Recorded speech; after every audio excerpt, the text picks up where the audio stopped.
Hussein Adamou Kamara. Je suis styliste, créateur de mode tchadien, président du collectif des couturiers professionnels du Tchad.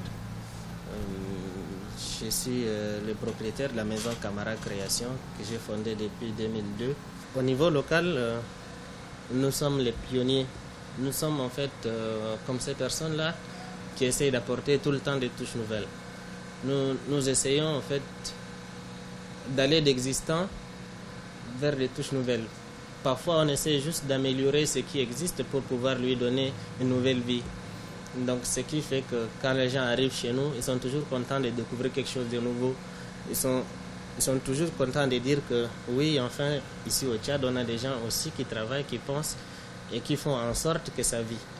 Je travaille sur tout ce que les Tchadiens ont l'habitude d'utiliser, les perles, la peau, les tissus, surtout les tissus authentiques, en fait, comme les pains tissés.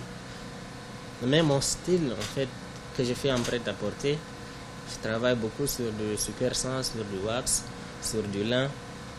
Je travaille sur une variété de tissus beaucoup plus large afin d'avoir une main beaucoup plus variée sur le travail que je fais. En Afrique, j'ai fait beaucoup de pays. J'en ai fait 32. Ici au Tchad, j'ai fait presque tous les événements de mode. Tous les événements, dis-moi les événements que les gens connaissent. J'ai fait 5 éditions de Kelo Fashion, j'ai fait Samha. J'avais organisé moi-même la première édition de Carrefour de la mode qu'on avait organisé en 2014. J'ai participé également j'ai également fait le festival de mode et de tradition tchadienne. J'ai fait la première édition l'année passée.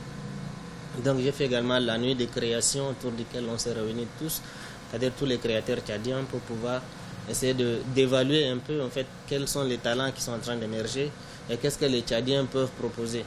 Mais nous essayons de sonder ces marchés-là pour voir qu'est-ce que ça peut donner. Nous essayons d'offrir en fait de la visibilité à ces jeunes créateurs qui se battent pour pouvoir être vus.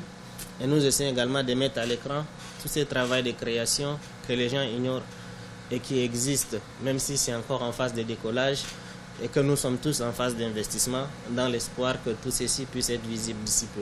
Si on essaie de faire une petite analyse comparative entre ce qui se fait au Tchad et ce qui se fait ailleurs, on va essayer de voir qu'il y a une légère différence entre les pays du Maghreb, les pays de l'Afrique noire.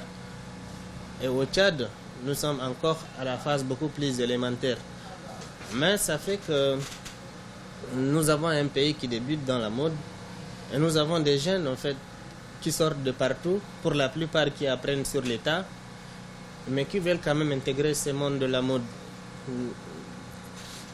Au Tchad, nous faisons de la couture individuelle, où nous avons un seul maître qui coupe et une seule personne qui commence du début à la fin. C'est-à-dire que le processus d'assemblage, il commence d'une personne et il finit toujours c'est cette même personne. Alors qu'ailleurs, les gens sont arrivés à faire un travail à la chaîne, où les gens sont spécialisés par tâche. Et quand les gens se mettent à travailler, il y a une sorte d'automatisme, que la personne qui a l'habitude de faire une tâche, elle la maîtrise à merveille. Donc quand on a un vêtement, on a un processus beaucoup plus maîtrisé.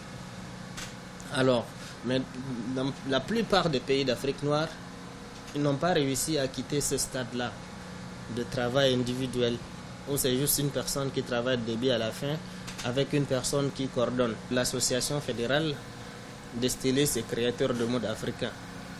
Donc du coup, nous avons ces réseaux-là où la plupart des créateurs se réunissent quelque part et discutent.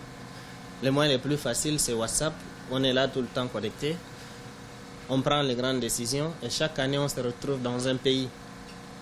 On fait un peu comme l'Assemblée générale pour essayer de voir, d'évaluer un peu l'état de la mode africaine, où est-ce qu'elle va, quelles sont les étapes qui sont déjà atteintes et qu'est-ce qui reste à faire et quelles sont les règles à mettre pour que les jeunes africains fassent d'efforts pour atteindre son potentiel.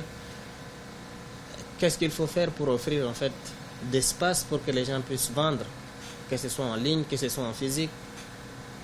On se retrouve quand même et on a cette synergie avec les jeunes d'ici et d'ailleurs. C'est-à-dire quand on a de grands événements qu'on organise, les Européens arrivent, les Asiatiques arrivent, les Africains aussi arrivent, et ça permet de garder une sorte de dynamique et des partages d'expériences et des découvertes également de différentes cultures, surtout au niveau vestimentaire. Et c'est ainsi que ça fonctionne et ça tourne. Le projet, c'est de pouvoir mettre une structure véritable, capable de recruter des jeunes, disons par centaines, disons par milliers même, parce que la couture, de façon générale, c'est un des secteurs qui fait le plus de chiffre d'affaires, si ça fonctionne correctement.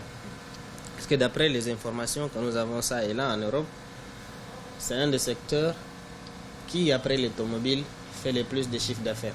Même pendant les périodes de crise, tous les secteurs peuvent tomber, mais pas les secteurs de la mode parce que les gens s'habillent quand même malgré tout.